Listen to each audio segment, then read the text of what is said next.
Alhamdulillahi wa kafa wassalatu wassalamu ala rasulil mujtaba Sayyidina wa habibina wa syafi'ina wa maulana Muhammadinil Mustafa wa ala alihi wa ashabihi wa dhurriyatihi wa kulli man ittaba'al huda.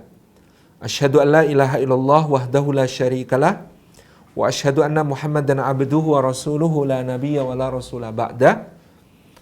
Rekan-rekan yang disayang oleh Allah Subhanahu wa taala, puji syukur kehadirat Allah atas limpahan karunia-Nya pada siang hari ini.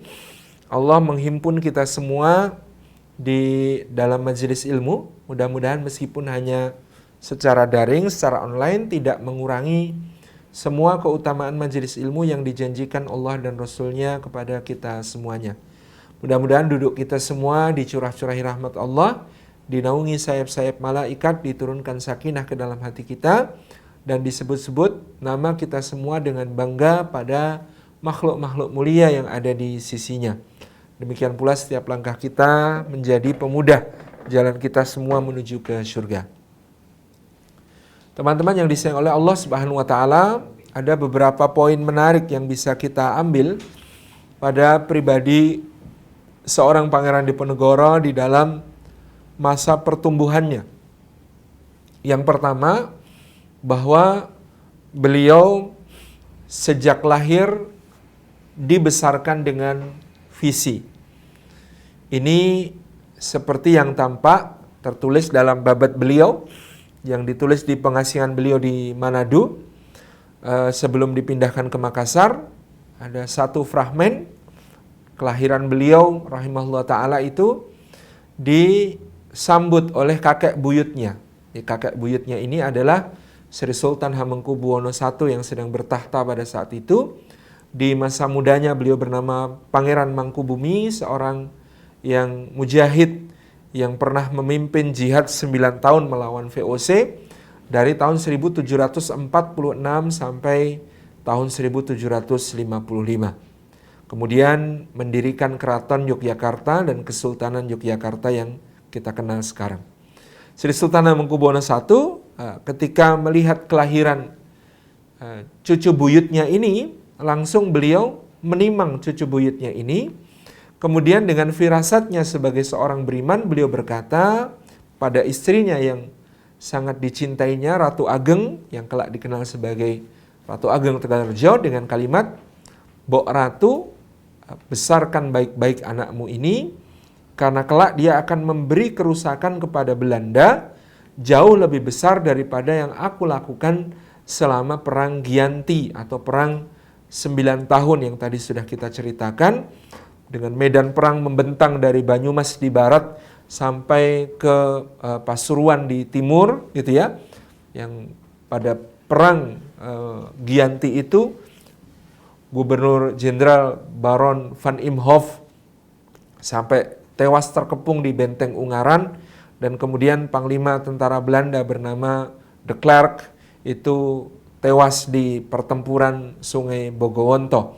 Ini di antara kiprah Pangeran Mangkubumi atau Sri Sultan Hamengkubuwono I dahulunya di Perang Gianti, dan beliau punya firasat bahwa cicitnya ini, buyutnya ini, Pangeran Diponegoro nantinya, tapi waktu itu namanya belum Pangeran Diponegoro, nanti akan kita lihat namanya sebagai yang poin kedua gitu ya.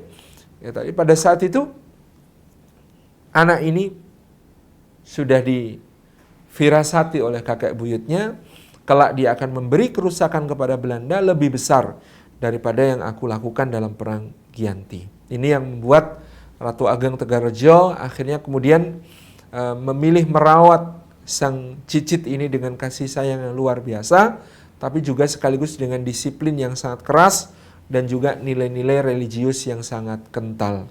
Ini yang ada pada Pangeran Diponegoro bayi pada saat itu. Jadi dia dibesarkan dengan visi besar untuk melawan penjajahan. Ini sudah ditanamkan oleh kakek buyutnya sejak dia lahir. Maka pelajarannya adalah anak-anak kita perlu diberikan narasi besar sejak mereka kecil. Jangan hanya yang remeh-temeh, tetapi kemudian diberikan cita-cita, digambarkan masa depan yang agung, yang kemudian akan mempengaruhi jiwa mereka untuk menjadi para pejuang.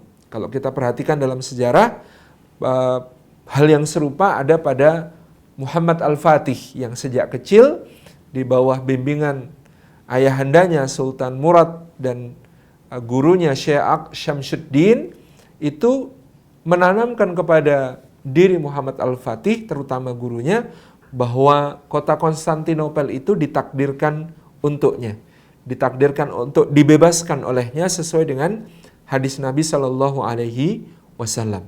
Ayahnya memberi semangat dengan memberi contoh menjadi seorang mujahid yang terus berusaha untuk menguasai Konstantinopel, dan bahkan ayahnya mencapai kemajuan-kemajuan yang luar biasa. Di antaranya adalah penaklukan Edirne yang ada di sebelah barat laut dari kota Konstantinopel sendiri, sehingga di masa Murad ini, ya masa ayahandanya Muhammad Al-Fatih, kemudian wilayah kekuasaan Daulah Turki Utsmaniyah ini mulai mengepung atau mengelilingi kota Konstantinopel. Nah, tinggal bagaimana langkah akhir untuk menaklukkannya yang kemudian termaktub dalam sabda Rasulullah sallallahu alaihi wasallam, la tuftahannal Konstantiniyah fala ni'mal amiru amiruha wala li'mal jaisyu dzalikal jaish. Betul-betul akan ditaklukkan,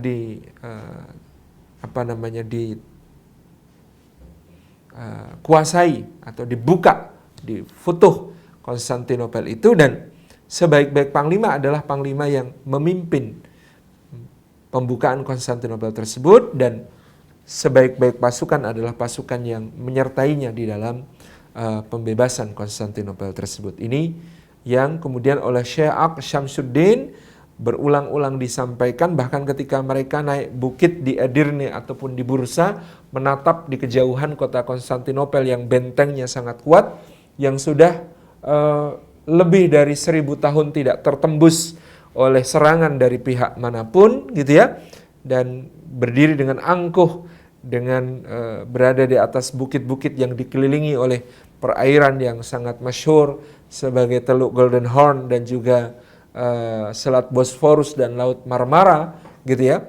Dan itu menjadi sebuah visi yang sangat terjiwai oleh Muhammad Al-Fatih, bahwa dia yakin, dia ingin sekali menjadi bagian dari pembebas Konstantinopel tersebut. Baik bagi dia tidak ada masalah menjadi panglimanya ataupun menjadi pasukannya, karena sama-sama terbaik. Maka pada malam penaklukan Konstantinopel, konon Muhammad Al-Fatih membuka kesempatan bagi siapapun yang berkenan untuk menjadi pemimpin, tapi dengan syarat harus memenuhi kualifikasi. Dia persilahkan semua berdiri, lalu kalau ada yang sudah pernah meninggalkan sholat fardu dalam hidupnya sejak balik, silahkan duduk. Ternyata tidak ada yang duduk. Yang pernah meninggalkan puasa fardu silahkan duduk, ternyata tidak ada yang duduk. Yang pernah meninggalkan hal-hal tertentu, sampai kemudian terakhir adalah yang pernah meninggalkan qiyamul lail sejak baliknya meskipun hanya semalam, silahkan duduk. Akhirnya semuanya duduk, tinggal beliau yang masih berdiri. Padahal maksud beliau adalah kalau ada yang masih berdiri jauh melampaui beliau, kalau beliau sudah duduk dia masih berdiri, dialah yang akan ditunjuk menjadi pemimpin pasukan tersebut. Nah, Pangeran Diponegoro diberikan firasat yang sangat kuat oleh kakek buyutnya, bayi ini akan memberi kerusakan kepada Belanda jauh lebih besar daripada yang pernah aku lakukan dalam Perang Gianti. Padahal Perang Gianti sampai saat itu adalah perang terbesar yang pernah dihadapi VOC di Nusantara pada masa itu, karena inilah salah satu yang menjadi unsur kebangkrutan VOC selain korupsi yang sangat besar yang dilakukan oleh para pejabatnya. Jadi Perang Gianti itu perang terbesar di masa VOC, dan kemudian akan disusul dengan perang terbesar di masa kolonial Belanda yang dipimpin oleh Pangeran Diponegoro pada tahun 1825-1830. Pada tahun 1785, tepatnya 11 November 1785, Sri Sultan Hamengkubuwono I sudah memiliki firasat tentang perang 1825 sampai 1830 itu, sehingga dia betul-betul berwasiat kepada istrinya, Ratu Ageng Tegarrejo, rawat cicitmu ini baik-baik, besarkan dia baik-baik, karena dia akan menjadi yang memberi kerusakan kepada Belanda lebih besar daripada yang kita lakukan. Kenapa kita dan dulu Ratu Ageng Tegarrejo ini juga mendampingi suaminya berjihad fisabilillah, gitu ya. Jadi selama 9 tahun di atas kuda, bahkan beliau melahirkan putra mahkotanya yang kelak naik tahta sebagai Sri Sultan Hamengkubuwono II, kakek Pangeran Diponegoro itu lahirnya di lereng Gunung Sindoro di wilayah Kedu. Kita bisa bayangkan sekarang di daerah Temanggung, gitu ya. Itu lahirnya Sri Sultan Hamengkubuwono II di sana. Nah, ini poin pertama, yaitu memiliki visi besar. Anak-anak kita tentu bisa kita tanamkan kepada mereka visi-visi besar yang dahsyat juga. Seperti kita bisa ambil, nah insya Allah gitu ya, engkau dilahirkan sebagai generasi pembebas Baitul Maqdis dari penjajahan Zionis misalnya. Kita bisa juga mengatakan kepada anak kita untuk punya cita-cita besar. Kamu nanti jadi imam Masjidil Haram sebagaimana dulu imam-imam Masjidil Haram dari Nusantara juga pernah berjaya di Tanah Suci menjadi mufti Haramain, seperti Syekh Ahmad Khatib Al-Minangkabawi, Syekh Abdus Samad Al-Falimbani, Syekh Daud Al-Fatani, Syekh Ahmad Khatib Sambas, gitu ya, Syekh Muhammad Arsyad Al-Banjari, Syekh Mahfud At-Tarmasi, dan juga Syekh Muhammad Nawawi Al-Jawi Al-Bantani, gitu ya. Kita bisa tanamkan visi besar seperti itu kepada mereka untuk menjadi ulama Haramain, jadi imam Masjidil Haram, jadi imam Masjid Nabawi, jadi imam Masjidil Aqsa insyaallah. Ini yang menjadi poin pertama dari kehidupan seorang Pangeran Diponegoro. Ditanamkan visi besar sejak bahkan kelahirannya. Yang kedua, rekan-rekan Indonesia Allah, adalah nama yang menjadi doa. Jadi penting untuk memberikan nama yang berupa doa kepada anak-anak kita yang insya Allah akan menjadi sebuah penguat dari visi besar yang ditanamkan oleh orang tuanya, yaitu nama sebagai doa. Pangeran Diponegoro lahir sebagai Bendoro Raden Mas Mustohar. Beliau adalah putra dari Raden Mas Surojo bin Raden Mas Sundoro bin Sultan Hamengkubuwono I, yang Raden Mas Sundoro nanti kakek beliau akan naik tahta sebagai Hamengkubuwono II, yang Surojo ayah beliau yang nanti akan naik tahta sebagai Hamengkubuwono III. Tapi itu nanti setelah Pangeran Diponegoro beranjak dewasa. Jadi ketika itu beliau diberi nama Mustohar. Mustohar itu artinya orang yang memperjuangkan kesucian. Orang yang selalu berjuang untuk kesucian. Itulah nama yang menjadi doa. Dan kakek buyut beliau, Sri Sultan Hamengkubuwono I sendiri yang memberi nama cicitnya ini, yaitu dengan nama Mustohar. Orang yang mencari kesucian, yang memburu kesucian, yang memperjuangkan kesucian di sisi Allah Subhanahu wa Ta'ala. Kemudian yang berikutnya, rekan-rekan yang disayang oleh Allah Subhanahu wa Ta'ala, selain nama, nah nama ini Pangeran Diponegoro tentu mengalami sebagaimana para bangsawan Jawa pada zaman itu, peristiwa-peristiwa hidup yang penting itu membuat beliau harus berganti nama. Misalnya pada saat beliau dikhitan, beliau diganti nama menjadi Ontowiryo. Kemudian pada saat beliau menikah, beliau menjadi Bendoro Pangeran Haryo Diponegoro dan kemudian menjadi lurah pangeran atau pangeran yang menjadi pemimpin para pangeran pada zamannya. Jadi tentu ini juga mengandung doa-doa yang sebagaimana doa yang awal, Mustohar menghendaki kesucian, kemudian menjadi seorang Ontowiryo, seorang yang kemudian memiliki berbagai keutamaan dan budi mulia, kemudian beliau disebut sebagai Dipo Negoro. Dipo itu adalah sang pemberaninya, bahasa Arabnya Difa, seorang yang kemudian menjadi andalan, itu Negoro artinya negara, jadi andalannya negara. Jadi ini semuanya adalah doa-doa yang disematkan kepada beliau rahimahullah ta'ala. Yang pertama visi, yang kedua nama. Yang ketiga adalah dididik, dibesarkan oleh sosok yang kuat, gitu ya, sosok yang punya pribadi yang sangat kokoh, yang dalam hal ini adalah nenek buyut beliau, Ratu Ageng Tegarrejo. Nah, Ratu Ageng Tegarrejo ini terlahir sebagai Niken Larayuwati, putri Kiai Ageng Derpoyudo dari daerah Sragen Selatan ya, Sukowati bagian selatan, itu daerah yang sekarang disebut sebagai Sragen Selatan. Kemudian beliau dekat dengan perbatasan Ngawi. Kemudian beliau Nikendarayuati ini kalau ditarik nasab ke atas, maka bisa ke dua jalur yang sangat utama, yaitu jalur Prampelan atau jalur nasab ke Sunan Ampel dari Surabaya, yang tentu berasal bukan dari Surabaya, tetapi menurut sejarah berasal dari Cempo. Apakah Campa atau Jempa, itu yang kemudian menjadi catatan para sejarawan gitu ya. Kemudian salah satu garis nasab beliau naik ke atas itu adalah dari Sultan Abdul Qahir. Jadi beliau adalah cicit dari Sultan Abdul Qahir pertama dari Kerajaan Bima di Nusa Tenggara Barat. Kerajaan Bima ini, Kesultanan Bima ini, Sultan Abdul Qahir ini sendiri memiliki seorang permaisuri yang berasal dari kerajaan atau Kesultanan Goa Tallo atau putri dari Sultan Hasanuddin di Goa Tallo, sehingga kemudian pada diri Ratu Ageng Tegarejo mengalir darah Bima, mengalir darah Bugis dan Makassar, dan juga sebagian menyebutkan mengalir dari Sultan Abdul Qahir ke atas itu mengalir darah dari Hadramaut gitu ya. Ini adalah Sultan atau Ratu Ageng Tegarejo, nenek buyut Pangeran Diponegoro. Sebagian garis nasab yang lain juga menyambungkan beliau dengan penguasa Madura gitu ya. Jadi beliau berdarah Madura juga, sehingga pada diri Ratu Ageng ini bercampur darah dengan karakter-karakter yang kuat dan tangguh ya.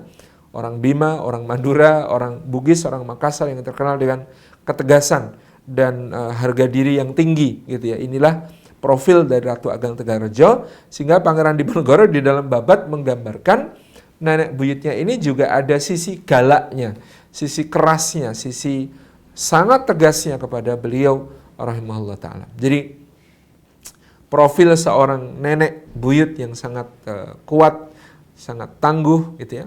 Dan dalam tanda kutip serba bisa ya.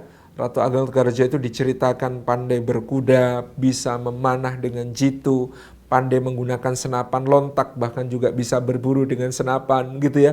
Beliau itu Ratu Ageng Tegarejo itu sangat fasih dalam sastra, bahkan diatributkan kepada beliau sebuah karya yang nanti juga akan kita bahas, yang akan menemani masa kecil Pangeran Diponegoro berupa sebuah kitab yang sangat tebal 3040 halaman berjudul Serat Menak Amir Hamzah gitu ya.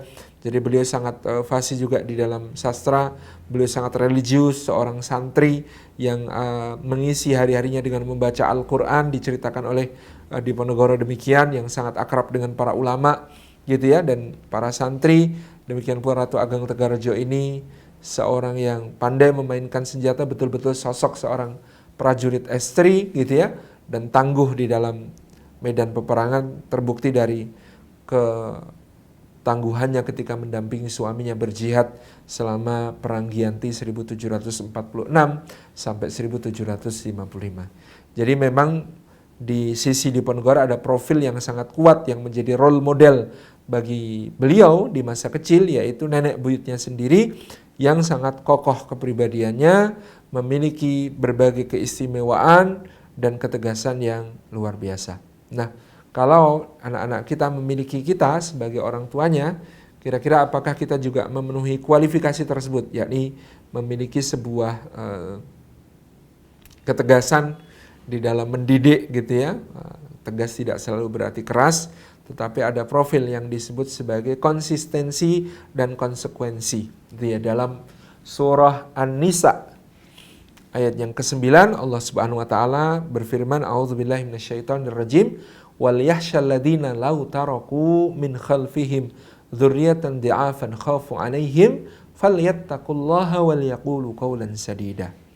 Dan hendaklah takut orang-orang yang meninggalkan di belakang mereka generasi dalam keadaan lemah yang senantiasa mereka khawatirkan, falyattaqullaha wal yaqulu qawlan sadida, hendaklah mereka bertakwa kepada Allah dan mengucapkan perkataan yang lurus, perkataan yang lempang. Jadi ini kunci untuk melahirkan seorang anak yang punya kepribadian yang kuat, teman-teman yang insya Allah, yaitu wal yaqulu qawlan sadida, mengucapkan perkataan yang konsekuen dan konsisten. Kalau takwa, tentu masing-masing kita memperjuangkan takwaan diri kita kepada Allah, tetapi yang poin kedua adalah untuk berkata yang lurus, berkata yang lempang, yaitu dalam rangka untuk membentuk kepribadian yang kokoh bagi anak itu.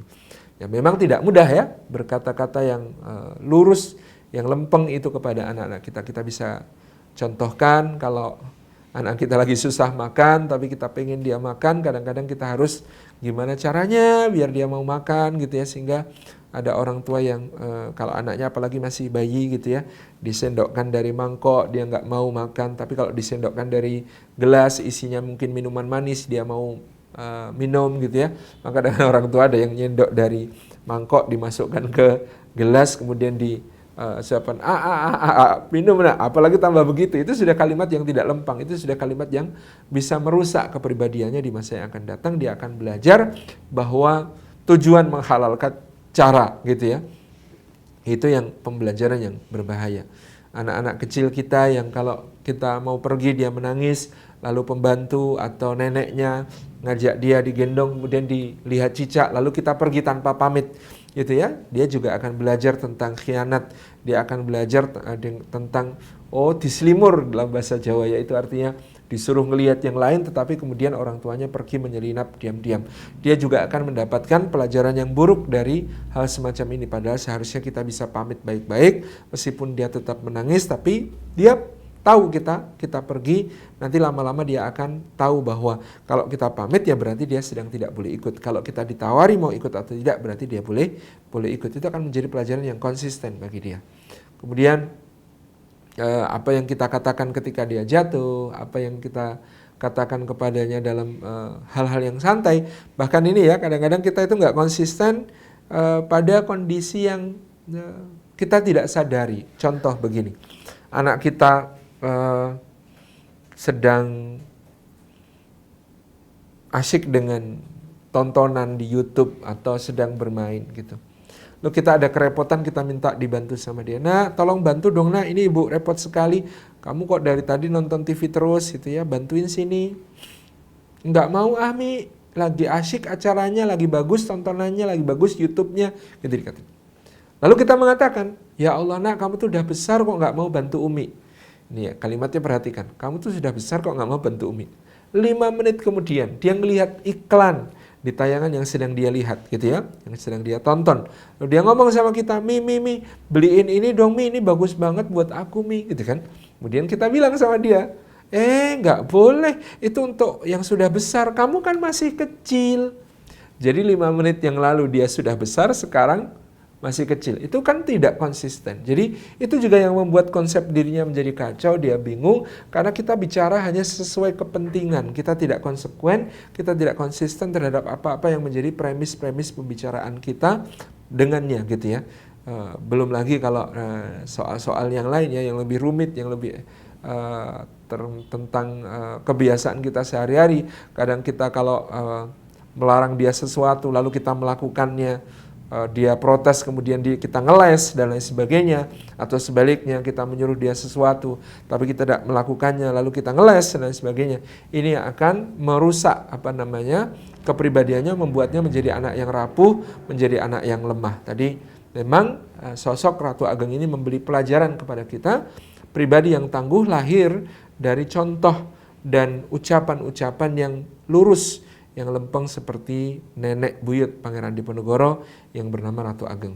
Kalau kita merasa diri kita kurang powerful di dalam mendidikkan kekokohan kepribadian seperti pada neneknya ini, nenek buyutnya Pangeran Diponegoro ini, barangkali kita perlu memanggil juga seorang guru atau menyerahkan anak kita kepada seorang guru yang kita kenal memiliki kepribadian yang kokoh dan akhlak yang kokoh, sehingga anak kita banyak menyerap hal-hal positif dari guru yang intensif tersebut. Inilah yang dilakukan oleh Sultan Murad dengan menunjuk Ak Syamsuddin sebagai guru pribadi bagi Sultan Muhammad Al-Fatih kecil, sehingga kemudian pada diri Muhammad Al-Fatih yang lebih banyak membekas adalah apa yang dia teladani dari gurunya Syekh Ak Syamsuddin gitu ya.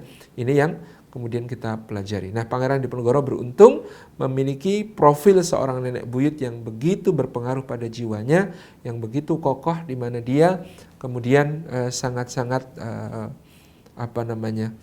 mengagumi, sekaligus ada takut-takutnya juga tapi kemudian sangat mengagumi nenek buyutnya ini. Ini yang ketiga ya, setelah tadi visi, nama, pendidik yang kokoh, gitu ya. Kemudian yang keempat, rekan-rekan yang disayang oleh Allah Subhanahu wa taala, yang kita lihat pada pribadi Pangeran Diponegoro, dia disiapkan oleh neneknya untuk akrab dengan kehidupan yang prihatin. Akrab dengan kehidupan yang prihatin, di mana dia diajak oleh nenek buyutnya untuk keluar dari istana. Jadi Pangeran Diponegoro itu tidak dibesarkan di dalam keraton, tetapi nenek buyutnya mengajaknya membuka lahan di sebelah barat laut Keraton Yogyakarta yang nanti akan diberi nama Tegalrejo atau terkenal sebagai Tegalrejo. Di Tegalrejo yang penuh kesederhanaan inilah sang nenek buyut kemudian menempa cicitnya ini untuk menjadi pribadi yang mau bekerja keras, pribadi yang tidak bosi gitu ya, tapi mau terjun langsung turun. Jadi nenek buyutnya ini, Ratu Ageng, diceritakan kalau musim menanam padi, turut bersama para petani menanam padi, mengajak cicitnya ini ke sawah gitu ya. Kemudian masa panen dia juga turut mengangkut panen gitu ya, memelihara dan meriksa sesering mungkin sawahnya gitu ya. Kemudian juga tidak canggung untuk mengurus berbagai urusan-urusan di dalam Puri Tegalrejo yang bersahaja pada masa itu. Meskipun nanti dengan kerja keras Ratu Ageng yang luar biasa, Puri Tegalrejo akan menjadi puri terindah di luar Keraton Yogyakarta, mengalahkan semua puri milik para pangeran yang ada, gitu ya, yang kemudian akan diwarisi oleh Pangeran Diponegoro, yang diceritakan memiliki 700 pelayan dan 70 diantaranya adalah pengurus kuda-kudanya saja. Dan Pangeran Diponegoro meskipun memiliki fasilitas sebesar itu, tapi tadi catatannya ketika kecil itu dibesarkan dengan keprihatinan, diajak bekerja keras, turun ke sawah gitu ya, akrab dengan berbagai macam pekerjaan-pekerjaan yang dilakukan oleh para petani maupun oleh para pekerjanya di dalam puri. Ini yang kemudian ditanamkan betul-betul oleh Ratu Ageng. Jadi mendidik di dalam keprihatinan ini penting, Bapak Ibu sekalian. Anak-anak kita ini tidak boleh hidup di dalam segala kemudahan yang justru akan membuat mereka tumpul dari ikhtiar maupun dari kreativitas maupun dari inisiatif gitu ya. Sering digambarkan dengan kalau kita melihat ada kupu-kupu yang baru mau keluar dari kepompongnya, itu kan sangat kesulitan dia. Ada kupu-kupu mau keluar dari kepompong, bekah bekuh bahasa Jawanya itu ya, susah, nggak bisa keluar gitu ya, kesulitan sekali. Nah kalau di situ kita kemudian kasihan kepadanya, lalu kita ngambil gunting, lalu kita gunting kepompongnya ini, sebenarnya kita sedang menolong atau sedang membahayakannya, kita sedang membinasakannya bahkan gitu ya. Karena untuk terbang itu sayap kupu-kupu ini, otot bagian penyambungnya ini harus dilatih. Dan latihan paling baik untuk menjadikan dia mampu terbang adalah dengan cara keluar secara mandiri dari dalam kepompong. Kalau dia dibantu dengan cara digunting kepompongnya, maka otot-ototnya yang akan menggerakkan sayapnya itu tidak akan cukup kuat nanti untuk mengepak, sehingga apa? Kupu-kupu yang dibantu keluar dari kepompongnya itu tidak akan bisa terbang. Dan tahu sendiri kalau kupu-kupu kok tidak bisa terbang, umurnya pendek sekali, akan segera datang semut-semut untuk merubungnya dan kemudian membinasakannya. Ini yang kemudian terjadi kalau kita menolong dalam tanda kutip kupu-kupu keluar dari kepompong. Sama dengan anak-anak kita yang difasilitasi serba wah, serba mewah, semua keinginan dituruti, semua hal dipenuhi, ini justru akan membahayakannya di masa yang akan datang. Anak-anak kita harus mengenal ikhtiar, mengenal berjuang, mengenal upaya, mengenal bahwa tidak semua hal itu didapatkan dengan mudah, dia perlu bekerja keras, dia perlu bersabar, dia perlu menahan diri dan lain sebagainya. Ini adalah pelajaran-pelajaran kehidupan yang sangat penting bagi masa depan, dan itu yang ditunjukkan Pangeran Diponegoro di masa kecilnya di bawah bimbingan Ratu Ageng. Tidak semudah itu untuk minta sesuatu, mendapat sesuatu dari Ratu Ageng. Senantiasa Pangeran Diponegoro itu harus kemudian dilibatkan dalam kerja keras, diminta banyak bersabar dan tidak bermudah-mudah menggunakan berbagai fasilitas. Ini tentang pendidikan yang kemudian berbasis keprihatinan seperti yang ditanamkan oleh Ratu Ageng. Yang berikutnya, rekan-rekan insya Allah adalah bagaimana Ratu Ageng mendekatkan Diponegoro kepada role model yang lebih agung lagi, yaitu dengan menceritakan kisah-kisah kepahlawanan. Di antara metode yang diambil Ratu Ageng untuk mendidik Pangeran Diponegoro adalah membacakan buku cerita yang sangat luar biasa berpengaruh pada diri pribadi Diponegoro kecil, sehingga kelak dia akan menjadi seorang panglima perang, senopati, dan sultan di dalam gerilya yang membuat negara semakmur Belanda jatuh bangkrut karena perang yang dikobarkannya. Angkatan perang yang sangat kuat yang dibentuk oleh Belanda kocar-kacir menghadapinya, dan selama 5 tahun menghabiskan anggaran 20 juta gulden, dan untuk menaklukkannya Belanda perlu membangun lebih dari 280 benteng besar dan kecil membentang dari Banyumas di barat sampai ke Kertosono di timur atau Nganjuk di timur. Ini kita bisa membayangkan betapa luar biasanya dia tangguh, teguh, dan luar biasa uletnya bertahan selama 5 tahun dalam gerilya yang sangat tidak mudah. Dari mana inspirasi itu? Ternyata kita dapatkan jawabannya di British Library.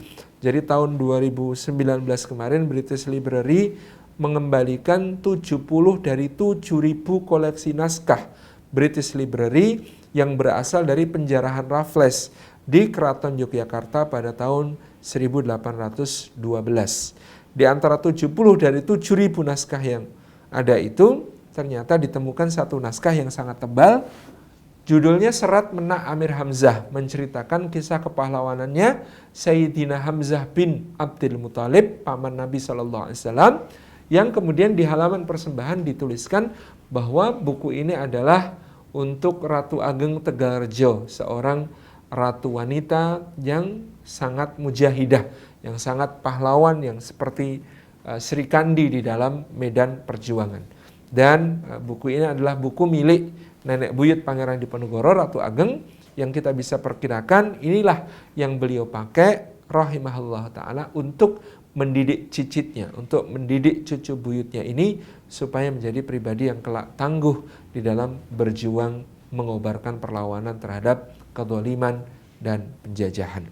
Ini buku bagus gitu ya, yang menjadi kawan masa kecil Pangeran Diponegoro. Maka anak-anak kita juga perlu mendapatkan asupan bacaan-bacaan bergizi, bacaan yang bisa menguatkan jiwa mereka, menguatkan ruh perjuangan mereka, sebagaimana Serat Menak Amir Hamzah alias perjuangan Sayyidina Hamzah bin Abdul Muthalib nanti akan sangat menginspirasi Pangeran Diponegoro di dalam mengobarkan perang Sabil di jalan Allah. Yang berikutnya, rekan-rekan yang disayang Allah Subhanahu wa taala, adalah bagaimana Ratu Ageng Tegalrejo ini membangun lingkungan yang sehat untuk Pangeran Diponegoro, yaitu lingkungan yang penuh dengan syiar Islam.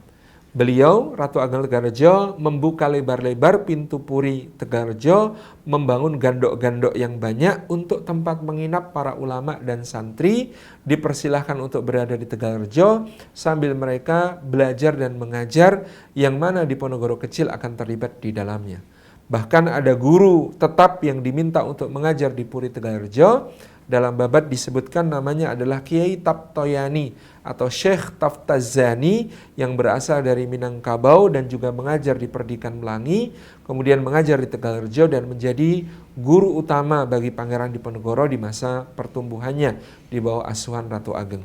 Demikian pula karena Ratu Ageng ini sangat pemurah, sangat dermawan kepada kaum ulama dan santri, maka banyak para santri dan ulama yang kemudian datang ke Puri Tegalrejo untuk menyemarakkan syiar di situ, beribadah bersama, bekerja membantu di sawah-sawah milik Puri gitu ya, dan kemudian merawat hewan-hewan milik Puri seperti lembu maupun kambing dan juga kuda-kudanya.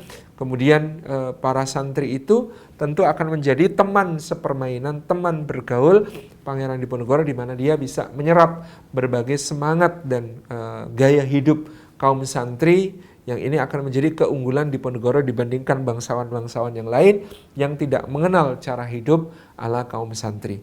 Beliau akrab dengan mereka, langsung menimba ilmu dari para guru yang hadir, kiai guru yang datang ke Tegalrejo. Dan bahkan Ratu Ageng ini sangat pemurah untuk memberangkatkan sebagian ulama-ulama tersebut pergi berhaji ke Makkah gitu ya, dengan dibiayai sepenuhnya oleh Ratu Ageng Tegarrejo. Maka ini juga menjadi kesempatan Diponegoro bertemu dengan para ulama dari berbagai penjuru wilayah Mataram pada saat itu, juga bahkan ada yang datang dari Pajang, ada yang datang dari Madiun, ada yang datang dari Kedu, Baglen, Banyumas, Masya Allah, yang kemudian dengan begitu Diponegoro memiliki jejaring dengan para ulama dan santri ini yang kelak akan menjadi jejaring penting ketika beliau memulai jihad, memulai perang Sabil, di mana beliau menjadi berhasil mengumpulkan tidak hanya para bangsawan, para pangeran yang berjuang di pihak beliau, tetapi juga para ulama dan santri yang sangat percaya kepada Pangeran Diponegoro, karena sebagian mereka sangat akrab bergaul dengan Pangeran Diponegoro kecil yang pada saat di Tegarrejo menunjukkan ketekunan belajar sebagaimana para santri tersebut tentang ilmu-ilmu agama. Ini faktor lain pada diri Pangeran Diponegoro yang sangat luar biasa mempengaruhi beliau. Jadi lingkungan santri yang lebih kental dibandingkan pergaulan beliau dengan para bangsawan, yang pada saat itu Ratu Ageng Tegarrejo mengkhawatirkan kalau Diponegoro bergaul dengan para bangsawan akan lepas kendali karena banyak bersenang-senang dengan berbagai macam kesenangan yang fasilitasnya bahkan dijadikan sarana oleh Belanda untuk memasukkan pengaruh-pengaruh buruk ke dalam keraton, termasuk soal minuman keras, termasuk soal perzinaan dan lain sebagainya. Jadi ini yang kita catat dari Pangeran Diponegoro, plus akhirnya kemudian setelah neneknya wafat, Ratu Ageng Tegarrejo wafat, Pangeran Diponegoro ini diberi wasiat untuk banyak berkelana, menjadi orang biasa dalam arti menyamar, tidak menunjukkan identitasnya sebagai pangeran, belusuan ke desa-desa, ikut belajar mengaji di pesantren-pesantren dan pengajian-pengajian di desa, merasakan kehidupan rakyat banyak. Ini saya kira poin-poin penting di dalam kehidupan Pangeran Diponegoro semasa kecil ketika beliau dipersiapkan untuk menjadi seorang mujahid besar dan tangguh di masa dewasanya. Kita jadi ingat apa yang disampaikan Nabi Ibrahim alaihissalam di dalam Al-Quran, surah Al-Hajj ayat ke-37, A'udzubillahi minasyaitonirrajim. Di antara doa Nabi Ibrahim, Rabbana inni askantu min dzurriyyati biwadin ghairi dzi zar'in inda baitikal muharram Rabbana liyuqimus shalah faj'al af'idatan minan nasi tahwi ilaihim warzuqhum minas tsamarati la'allahum yashkurun. Nabi Ibrahim berdoa, Rabbana, duhai Rabb kami, ini sesungguhnya askantu, aku menempatkan min dzurriyyati, di antara keturunanku, biwadin ghairi dzi zar'in, di lembah yang tidak bertanaman, sama dengan Pangeran Diponegoro tadi, yaitu di tempat yang prihatin, yang menjalani kehidupan yang tidak serba wah dan serba ada, tetapi prihatin dan bersahaja, itu ya. Biwadin ghairi dzi zar'in inda baitikal muharram, di dekat rumahmu yang mulia, yaitu di kehidupan yang penuh dengan syiar-syiar Islam, dengan bergaul dengan kaum santri, itu ya, dan lain sebagainya. Kemudian dikatakan Rabbana liyuqimus shalah, ya Allah supaya mereka mendirikan salat. Dan ini yang menjadi concern utama pendidikan yang diberikan oleh Ratu Ageng, agar Diponegoro menjadi orang yang menegakkan salat, yang mana beliau rahimahullah ta'ala gitu ya, ini dididik dengan ibadah yang sangat kental. Menurut sebagian peneliti, Pangeran Diponegoro diajar oleh Syekh Taftazani yang mungkin adalah pengikut tariqah Sattariyah yang sangat disiplin di dalam menjalankan berbagai ibadah mahdhah gitu ya. Kemudian faj'al afidatan minan nasi tahwi ilaihim, Ratu Ageng sebagaimana doa Ibrahim ini, maka jadikanlah hati manusia untuk mencintai mereka. Seakan-akan Ratu Ageng juga membuat para santri cinta kepada Diponegoro, rakyat kecil, rakyat banyak cinta kepada Diponegoro, dan ini akan tampak nanti begitu beliau mengobarkan perlawanan, sebagian besar rakyat berpihak kepada beliau. Bagian besar ulama, santri, dan bahkan sebagian besar bangsawan keraton, semuanya berpihak kepada beliau karena cintanya kepada Pangeran Diponegoro yang dianggap sebagai suara kebenaran. Warzuqhum minas tsamarat, dan juga berilah rizki dari buah-buahan. Ratu Ageng Tegarrejo memastikan tanah Tegarrejo ini penuh dengan kemakmuran yang akan kemudian kelak diwarisi oleh Pangeran Diponegoro. Warzuqhum minas tsamarat la'allahum yashkurun, dan Ratu Ageng-Gerejo mendidik sang pangeran untuk senantiasa menjadi orang yang pandai bersyukur. Demikian yang dapat kita sampaikan tentang masa kecil Pangeran Diponegoro. Mudah-mudahan menjadi ibrah kita untuk mempersiapkan anak-anak kita sebagai generasi pejuang yang tangguh dan kokoh seperti beliau. Wassalamualaikum warahmatullahi wabarakatuh.